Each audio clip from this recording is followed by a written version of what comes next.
I, Zail Singh. I, Aul Pakir Jainuddin Abdul Kalam. I, Pratibha Devi Singh Patil. I, Pranab Mukherjee. मैं रामनाथ कोविंद। मैं द्रौपदी मुर्मू भारत के राष्ट्रपति पद का कार्यपालन करूंगी। ये क्लिप देश के राष्ट्रपतियों के शपथ ग्रहण समारोह की है, लेकिन क्या आपने इस क्लिप में एक चीज नोटिस की कि इन राष्ट्रपतियों ने किस किस तारीख को अपने पद की शपथ ली? नहीं तो चलिए एक बार फिर से रिवाइंड करके देखते हैं। I, Zail Singh. इस क्लिप में जो सबसे कॉमन चीज है वो है 25 जुलाई की तारीख। साल बदलते रहे लेकिन तारीख एक ही रही।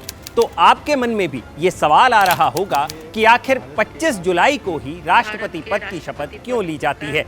ये सवाल आपके लिए शायद बिल्कुल नया होगा, तो चलिए इसका जवाब विस्तार से जानते हैं।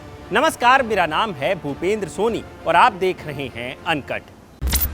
द्रौपदी मुर्मू से पहले भी देश के ज्यादातर राष्ट्रपति 25 जुलाई को ही शपथ लेते रहे हैं, लेकिन ऐसा नहीं है कि देश के सभी राष्ट्रपतियों ने 25 जुलाई को ही शपथ ली है। इसमें सबसे पहला अपवाद थे देश के पहले राष्ट्रपति डॉक्टर राजेंद्र प्रसाद, जिन्होंने 26 जनवरी 1950 को देश के पहले राष्ट्रपति के तौर पर शपथ ली थी, क्योंकि उसी दिन देश का संविधान लागू हुआ था और भारत को एक गणतंत्र का दर्जा मिला था।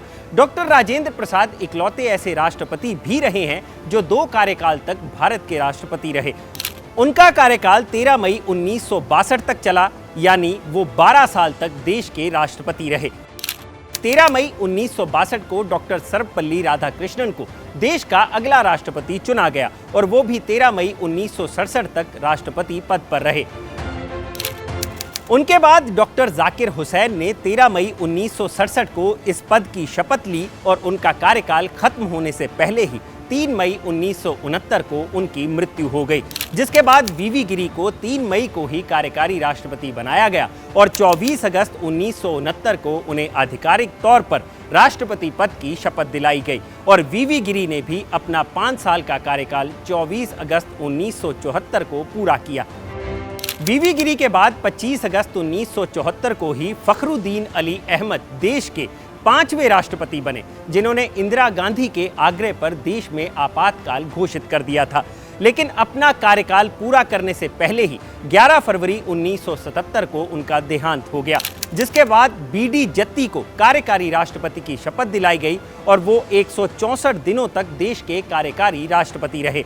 अब आप कहेंगे कि इतने राष्ट्रपतियों की बात हो गई, लेकिन किसी ने भी 25 जुलाई को शपथ नहीं ली।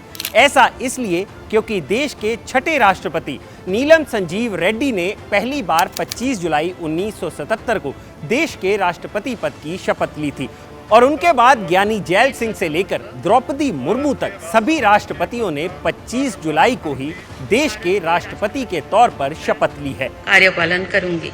लेकिन 25 जुलाई ही क्यों? इसके पीछे का पहला कारण ये रहा कि देश में कभी भी राष्ट्रपति पद खाली नहीं रखा जाता, यानी अगर किसी राष्ट्रपति को अचानक कुछ हो भी जाता है तो तुरंत उनकी जगह कार्यवाहक राष्ट्रपति बना दिया जाता है। इसके पीछे का एक और कारण ऐसी मान्यता को भी माना जाता है कि 25 जुलाई को शपथ लेने वाले जितने भी राष्ट्रपति रहे हैं उन्होंने अपना कार्यकाल पूरा किया है।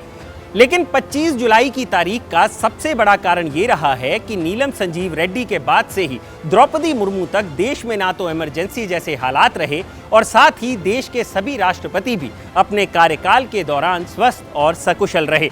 ऐसे में सभी राष्ट्रपतियों ने अपना 5 साल का कार्यकाल पूरा किया, जिसके चलते उनके पद पर बने रहने की आखिरी तारीख 25 जुलाई ही रही और 25 जुलाई को ही अगला राष्ट्रपति चुन लिया गया ताकि राष्ट्रपति पद खाली न रहे। यानी 25 जुलाई की तारीख ज्यादातर राष्ट्रपतियों के लिए उनकी चुनी हुई तारीख नहीं, बल्कि उन्हें मिली हुई तारीख बन गई है। तो ये है 25 जुलाई को राष्ट्रपतियों के शपथ लेने की असल वजह। अगर आपको ये वीडियो पसंद आया हो तो इसे लाइक और शेयर जरूर करें और हाँ, अनकट पर प्यार बरसाते रहिए।